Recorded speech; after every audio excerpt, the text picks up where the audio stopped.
Ladies and gentlemen, we are live. MMA Reloaded. Once again, I'm bringing you the goods.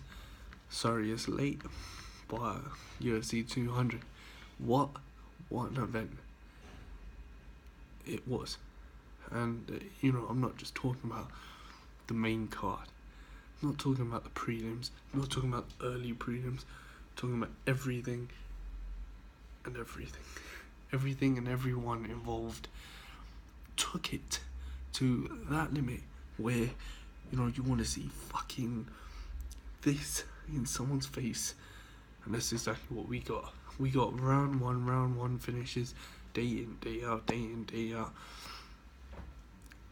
fight in, fight out, round one finishes, TKOs, submissions. We saw it all at UFC 200. Talking about the preliminary card, let's give a shout out. Jim Miller, Gegard Mousasi and Joe Lozon all picking up wins. Jim Miller is showing once again that he is, and he always will be, that battle-tested warrior that would not stay down. You try keeping this guy down, good luck. Takanori is never an easy fight for anyone. It's been on a good run, but everyone's got to fall sometime. Gegard Mousasi against Moreta, Thiago Santos.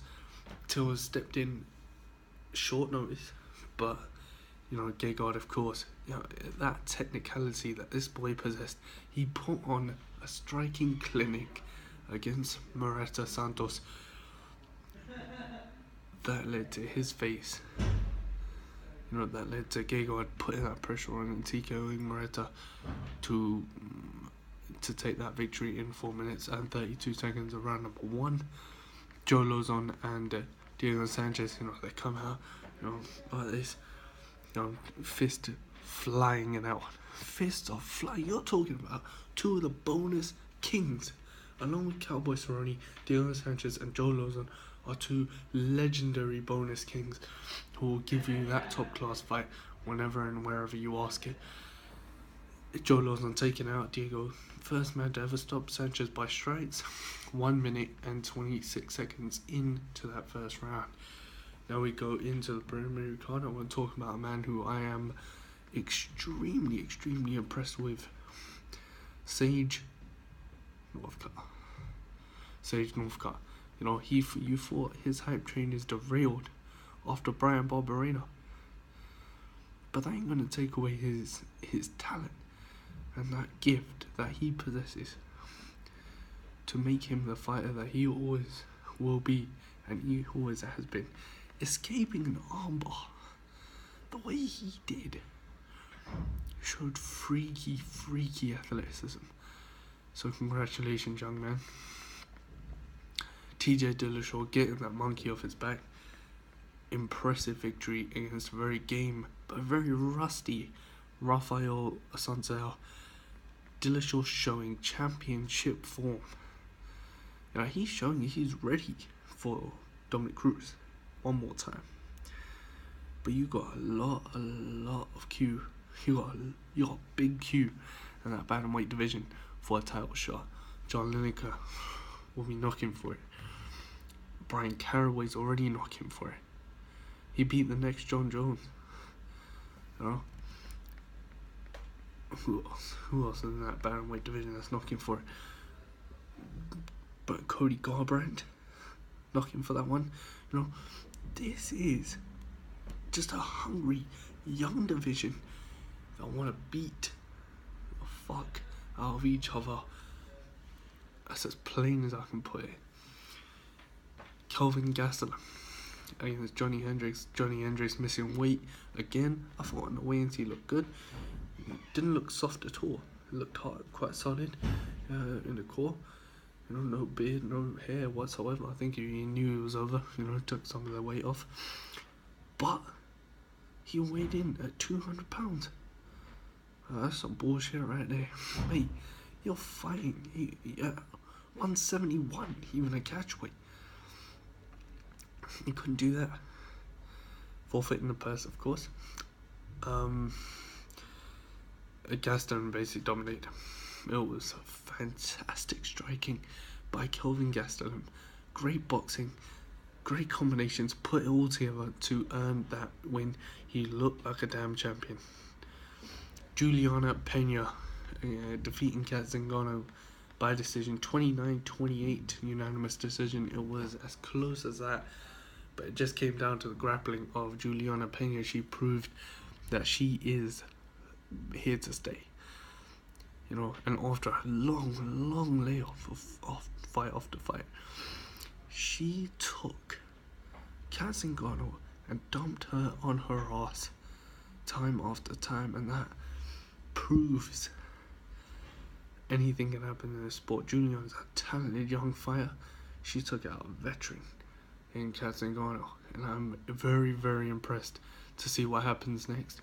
Probably Ronda Rousey, probably Miesha Tate, could be the winner of Holly Holm and Valentina Shevchenko. What's next for the Venezuelan vixen? Alright, we go back now to the main card.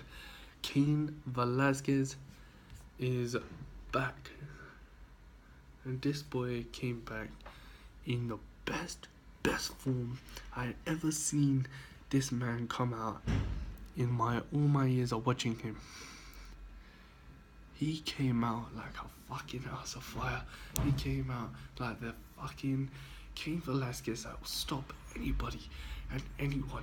He came out like the fucker who stopped Brock Lesnar. He came out in championship form. Travis is not a pushover. This boy is a top heavyweight contender, knocking out some of the best of the best. And Cain Velasquez just took this boy for a ride. He played him like a PS4, Xbox One, every single shit that you can think of. That's how Cain Velasquez played Travis Harper Brown. And coming down to one of the biggest fights, one of the best fights, one of the most unexpected ways for it to turn around.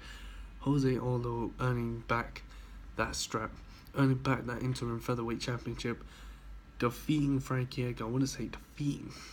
He technically, savagely dissected Frankie Edgar, and Edgar did not have an answer for the problem that was Jose Aldo. Aldo defeating Edgar 49-46, 49-46 and 48-47 by unanimous decision, 5 rounds. Jesus Christ, it was an absolute ball. Daniel Cormier defeating Anderson Silva. I want to say defeating Anderson Silva, but he didn't really. He didn't really. The GOAT. This is why Anderson Silva is the greatest of all time. And this legacy will never be tarnished. I will tell you that now. His legacy will never, ever be tarnished. And you can take that to the bank. Barclays, Santander, I don't give a fuck. This boy will be the greatest of all time, win or lose. He's 1-4 in his last 5. But still, saying 1-4 because I'm counting the Nick Diaz as a win for Anderson Silva. He looked brilliant against Daniel Cormier. He came in on 2 days' notice. He looked fan-fucking-tastic against Daniel Cormier. Daniel Cormier, all the answer he could give Anderson Silva was laying on top of him, top mount. That's not a mark of a champion. The way Anderson fought was a mark of a champion, aggressive Muay Thai. He showed the Anderson Silva of old and deserved to win that fight. That's 2 decisions in my opinion Anderson Silva got screwed out of, but the judges look at top mount as you're winning the fight, and that's what Daniel Cormier was doing, but he wasn't landing no shots. Okay, well apart from that, it pissed me off. Brock Lesnar, the beast. We saw the actual athlete that Brock Lesnar is. We saw that. Right, we saw him defeat Mark Hunt 29-27 unanimous decision. He took Mark Hunt and dumped him on his ass. Yeah, no question about that. Amanda Nunes submitting Miesha Tate to become the new women's bantamweight champion. She submitted a round 1, 3 minutes 16. It was pure domination by the Brazilian Lioness, becoming the first openly gay women's champion of all time. Thank you.